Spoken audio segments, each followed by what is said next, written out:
All right. How we doing, everybody? I'm gonna make this one fast because, well, hey, it's Christmas Eve, and I'm sure all of us are really gonna waste their time watching this, anyways. But hey, I have to stay true to my word of committing once a week to doing these live sessions to update everybody on what the hell's going on in real estate and money. And so it's gonna be a fun one, but like I said, I'm gonna try and make this one faster than normal. So here's my top five. My top five is talking about how commercial real estate is expected to have, a big wipeout, and I'll tell you how big of a wipeout in the near future. In fact, why don't I pop up some things that might help us better explain this? So, as you can see here, these are all the real topics I want to cover with you today. And I'll even put it up here in the corner as I continue to talk to you. So we're going to talk about the big wipeout in real estate that's expected to come. Then we're going to talk about tax deductions because, hey, it's the end of the year. It's the season of giving. What does that look like for all of us? So I'll share more. 2024, gosh, your guys' heart might drop if you guys were enjoying working from home, as there should be some shifting in the landscape from a commercial perspective and companies wanting their people back. I'll explain exactly what that percentage is and what that might mean to you as an employee returning to the office. Finally, NIMBY, not in my backyard. That's a big thing, really common in real estate, but exactly how common and exactly why, we'll discuss which asset class is taking a beating now as a result of the NIMBYism. And then finally, 5% down on a house. How the hell is that possible? Well, I'm going to get into that as well. So anyhow, that's the top five we're going to review, but we always got to start with a quiz, or not even a quiz, just a question. And here's the real question for you. What is the most important to you when investing? A lot of people have been going back and forth on, well, I want the growth potential. Others are saying, well, they don't want any market risk of losing. So they only want things to only go up and never go down, but they might be willing to have a lower amount of going up just because they recognize that, hey, if you can get 10% compounding year over year with zero losses versus going up 40% and down 30% in another year, that will provide them more certainty. Haven't seen a lot of people say it's because of liquidity or tax avoidance, but would really be interested to understand where you side on whether it's growth potential or market loss that you most want to protect yourself against. So anyhow, that is the LinkedIn question. And then since we're near the end of the year here, I figured I'd quickly pop up, and hopefully you kind of see this. I'll make it bigger for us. This is the stock market performance, so not too bad. Now the screenshot was done a few days ago, and you can see the things that are in the red are really interest rates, right? But luckily for us, even on the 30-year, that's actually dropping down a bit. Bitcoin, of course, is on fire, but it depends upon your risk level, which ties to that LinkedIn poll question that I have posted, and you can easily access from our newsletter that we send out on a weekly basis, or also from my just weekly post here on LinkedIn and other platforms. You can see all the three major indices have at least rebounded. Now, let's not get this confused. If the stock market went down 25% last year, you would need 50% growth in order to offset your losses from that prior year. So never confuse averages versus your true return. Okay. So let's get into the really fun first story. And by really fun, I think it's the opposite of that, as it's talking about the commercial real estate crash that could become very scary for a lot of us. And depending upon which paper you look at, one had it as high as, I want to say, like 300 billion. But I'm going to stay more conservative because I don't want to ruin everybody's Christmas. And there's an NBER working paper across a lot of educated people, we'll just say. And they're predicting that there's going to be about $160 billion in losses next year in commercial real estate. Now, this is driven a lot by interest rates going up, property values not recovering, defaults definitely increasing as a result of this. And there's actually a risk, and sorry, I'm choking on my excitement here. There's actually a risk that about 10 to 20% of all commercial real estate loans could default. Nobody wants a default, but let's say that does occur. If you have about 10 to 20% of all commercial loans defaulting, that actually leads to a significant amount of these small or community or regional sized banks also becoming insolvent. So think SVB times a lot more. And I think the rough number was 31 to like 70 smaller banks could become insolvent. And then Another 340 could face even more insolvency due to other losses stemming from these higher interest rates. So that's kind of a scary thing. But really, if you look back even to like just the early 2000s, the amount of banks that have become insolvent, gosh, I think it's almost close to 600. So even though the banks do have FDIC, right next to their name, doesn't necessarily mean your investments are protected. So really talk to your financial advisors, get more familiar with that, but just recognize that even though it's in a bank does not necessarily mean your money is fully protected. Yes, the FDIC is there, but there's still a risk of insolvency.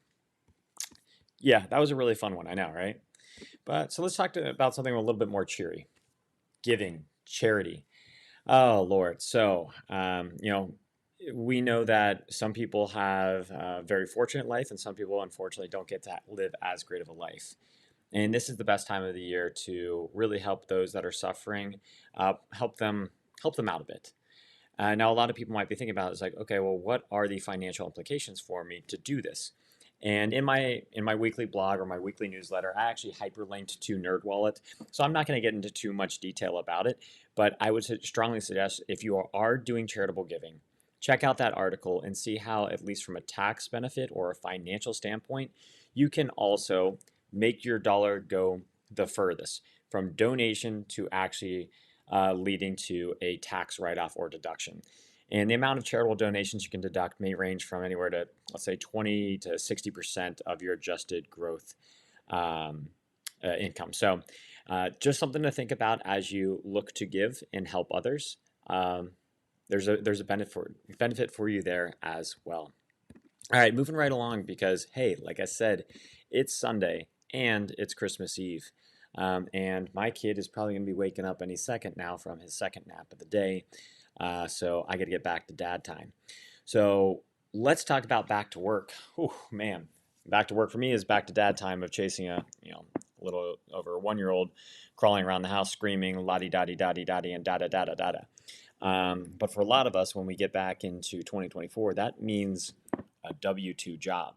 And with this W-2 jobs out there, a lot of us over the past couple of years have had the benefit of getting to work from home or more of a flexible work arrangement. Well, since we just touched on the impending commercial real estate gloom due to a lot of commercial properties just not getting, or office use properties not getting the proper usage, a lot of companies are actually pushing for a harder, more mandated return to the office. And I think nearly 50% of the companies said they're going to require people to come in all 5 days of the week. And another like 50% roughly, and there's multiple different questions, so don't you keep adding like 50%, 50%, 50%, damn, that's over 100%. It's different answers to different questions. But another 50% said they anticipate encouraging or mandating more time in the office. And I think another like 50% on a different question was, they at least wanted to get to like 3 to 4 days. So if you're enjoying a fully remote or work from home arrangement, just prepare to have to adapt a bit more because we are fully out of COVID now and there's a new expectation. Because you have to remember, your company is also trying to maintain profitability. And if they just have an office lease that's just burning cash without any value to it, then that may not be good for a longer term solution for you to have a job there. So understand that it may not be your employer just mandating it because they think you're not doing any work. They also might just want to make sure it's getting the best value out of the investments that are fixed costs for them. So there's the back to work. Hopefully you can structure something with your employer, but we'll have to adjust. So let's get into something a little bit more fun. This one is all about buying a home. And for many of us, it's a single family home. But if you wanted to get started in real estate, dipping your toe in without getting too much over your skis, well, instead of needing 20% down to buy a house, if you leverage Fannie Mae's platform that just came available in mid-November, you can actually buy a 2 to 4 unit multifamily house for 5% down. Now, you have to be the primary owner. So like as an investor, since I already own my own multifamily, I wouldn't be able to go buy a second multifamily and say it's my primary home. So it is kind of limited so that institutional investors can't get in there. But again, if you're somebody that is trying to make your first home purchase and start to kind of build up equity in your assets and total net worth, this is a great way to take advantage of that. And from talking to a number of different lenders in the space recently, here's some kind of rough numbers. Again, I've got a tool for you to be able to figure out based on where you are in the country. This is all in my newsletter and my weekly post. So you can actually just access that tool to figure out exactly what your cap is and what your interest rate might be. But directionally speaking, let's just say on a 3-unit place, you can get about a $1.2 million loan for about a current rate of 6.37%. Now, interest rates could be coming down here in the next couple of months, quarters, etc. But as of right now, 6.37%, 1.2 million. That's a pretty good thing if you can make a cash flow above that, while also, of course, building equity in the place that you call home. So I'd like to know if you are somebody out there, is this something you're interested in? I would say I'm 100% into it, but I've already committed to that. So I guess I like to talk about things that I can firsthand experience say was a really smart decision by me. All right, so let's talk about NIMBYs now. And this is a beautiful picture of a warehouse. Now, how many of you have actually been in a warehouse? I don't know. I know back in my days at P&G, I would spend a lot of time going to warehouses because I was working in supply chain and I was trying to figure out ways to get to the consumer as quickly as possible, which, although you may not be thinking about it, my guess is you probably have an Amazon Prime account, or you at least like to have grocery delivery or things like that where you are on demand society. All of us are on demand now. We believe that whatever we order on Amazon right now should be at our door the next day. But at the same time, NIMBYs, many of us, not in my backyard people, believe a warehouse is an eyesore. I don't necessarily disagree with that. I believe it also creates kind of a headache of now you have all these semi-tractor trailers creating congestion in your neighborhood, etc. So a lot of people are opposed to the idea of warehouses going up in their neighborhood, but at the same time, we also want to have next day delivery. It's kind of a catch-22 here. So I guess the question for you is, which one would you prefer? Would you like the ability to have next day delivery, but have to deal with a warehouse, right around the corner from you? Or would you be willing to actually not have next day delivery, but let's say 3 to 4 day delivery from the moment you order it, and not have to deal with seeing these ugly distribution centers and warehouses and trucks on the roadway around you? Up to you what you prefer, but I know that's the major pushback that the warehouse space is now facing as the on-demand society and more online e-commerce continues to grow. So just another news story that I found rather interesting. Now, these next 3 things, I'm going to browse through them quickly because these are all on social media. You guys can find them yourself. So it's more so I'm just going to pop up a quick thing of Pace Morby. Absolutely love the guy. He has been doing a really fun little, learning experience where he's talked with an expert in each one of the spaces on each day. So like the 12 days of Christmas, now it's the 12 days of Christmas with Pace. And, some of the blurbs that I got was like, a takeaway I found most beneficial was, building key relationships, compiling a list of like the movers and shakers in your community if you're trying to get access to real estate in that space. Another one was utilizing the right technology and tools. We can only be so efficient with our own 24 hours in a day. We need to leverage some other tools that will help us work while we're sleeping. A third one that I really liked was actually mastering the details or the essentials of paperwork and transactions, because there's a lot of things that can pop up that you just may not be aware of. Hey, no, waffles, no. And sorry, the fourth one then is the ability, and sorry, my dog Waffles is very pumped up right now because, he was told he's getting a Christmas gift. And sorry, the fourth one was the ability to have creative financing or subject to financing, things along those lines. I strongly encourage that because lenders are still in a very fearful market right now. So the best way if you want to be able to acquire real estate is being creative in how you finance it. Work with your sellers on what they think would be an agreeable solution. So that's kind of what Pace Morby hit on. Now, a guy that I really like, Quinn Beasley, not very well known, but I'm just going to let you kind of read the blurb while I talk, because I think the most important thing that all of us need to account for, especially, we're home for the holidays, we're actually getting to spend time with our family and friends, is we get so focused on success and what success is viewed in many of our eyes as increased income and salary and a title. But really, I think the ideal success, if we asked ourselves truthfully what it is being able to spend time with our loved ones and providing a good life for our kids. Now, does that mean you still have to work 100%? Yes. Unless you just have a trust fund or something like that. But let's say for the majority of us, you're going to have to work in order to earn that. But you don't want to get so focused on just that dollar value that you actually lose track of what you're working for. And so I just thought this was a really good reminder from Quinn of, you know, time is your ultimate currency, not money. Use those assets to spend more time spending with the people that you ultimately love. That's what matters most to me and hopefully to you as well. So thanks for that, Quinn. Look forward to catching up with you soon. Then finally, the third guy that I absolutely love, Hal Elrod. My friends that know me really well know that he has one of my top 5 books that I've ever read. It's called The Miracle Morning. And he has like a 40-second blurb here that you guys can kind of see. And the greatest gift that he says we can give to those is to actually achieve. Not help them achieve, us achieve. Because by us achieving, we're actually then able to inspire others and help them achieve too. And really like Hal stuff. Again, if you have time to read a book, it took me maybe 6 hours. I can't even remember. But The Miracle Morning is absolutely phenomenal. Hal has such a good mindset about life and how to succeed that if you're looking for a good 2024 resolution and finding a good book to read, I would start here. So there's everything. That was our top 3 posts with Pace, Quinn, and Hal, along with the top 5 news stories. I want to get into now my weekly blog.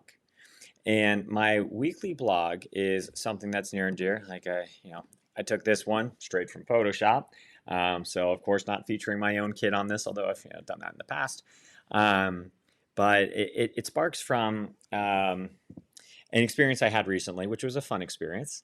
But I took a flight down to help my very pregnant sister move. And she was due any day for her first kid.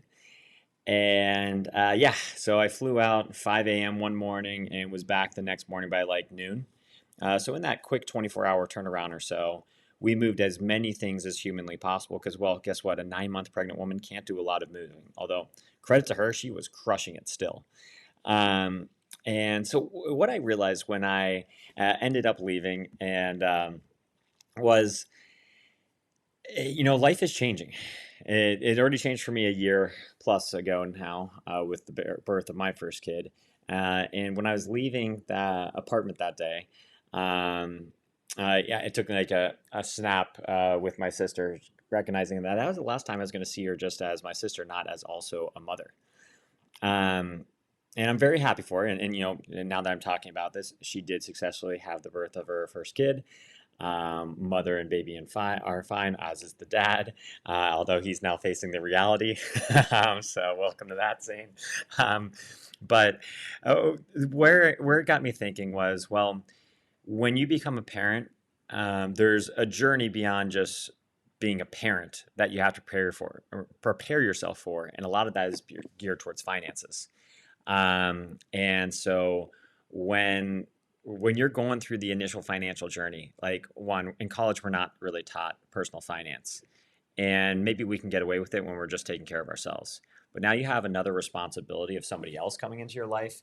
That's something that you really have to prepare for. So the first part I'd really like to touch on is preparation. Like, you have so much stuff you need to prepare for: saving up some cash, creating a budget, reassessing your financial goals to make room for the new kid, like all of this stuff.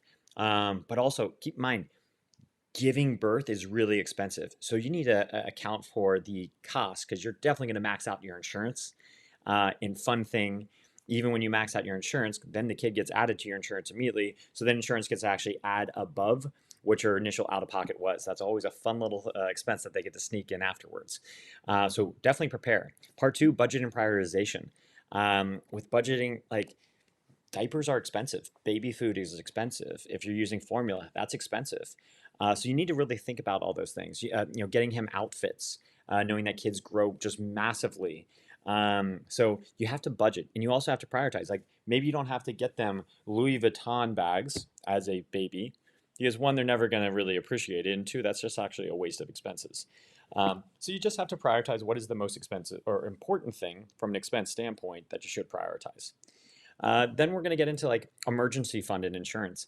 If you're taking care of a kid, you may not be able to work as much, so you actually want to have an emergency fund in case you have to go to a part-time status or whatever that might be. Insurance, like a kid can get injured. So, and you want to make sure that your pediatrician is in your network for the insurance carrier that you have. So all of these things are important things that you have to think about from a personal finance standpoint, because you do not want to be paying out of network expenses here in the United States. Our insurance system is rigged in such a way that you really need to have insurance, or else you will become ridden with debt. And then finally, the fourth one is investing in education. We always think about it. A 529 plan, right? Like, you really want to help your kid. Our dream probably as parents is to make sure that we can pay for our kids' future education, that they don't have to take out student loans and get hardest by that. And so a lot of people say, well, I want to create a 529 plan.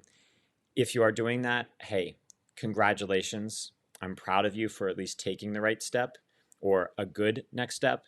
But if you really want to get serious about it and maximize your kids' money in the future, do not do a 529. Reach out to me. There are better vehicles out there from a savings perspective that gives you much more flexibility, protection, growth potential, all of those things that we were touching on that LinkedIn poll question, that are much better and far exceed a 529. So please, if you are going to do that and you had a kid recently, or you have a 529, there's still ways we can help save you and get you in the right direction. Just reach out to me, okay? Another thing that, planning for that financial journey with the kid is just that long-term planning. So, you're thinking about retirement planning. You should probably be creating a will. I created my first will last year. It's like, damn, I'm planning to die. But, if something terrible happens, you want to have a will in place, so it doesn't go to, probate or whatever it might be. So really do estate plan. You have to plan the long term, even though it's not a fun and sexy thing. You want to build a legacy and leave a solid foundation. So this comes into another unfun thing, life insurance. A lot of people will buy term. And hey, you want to buy term, that's completely fine. I wouldn't personally advise it. I think there's more financially sound insurance policies out there.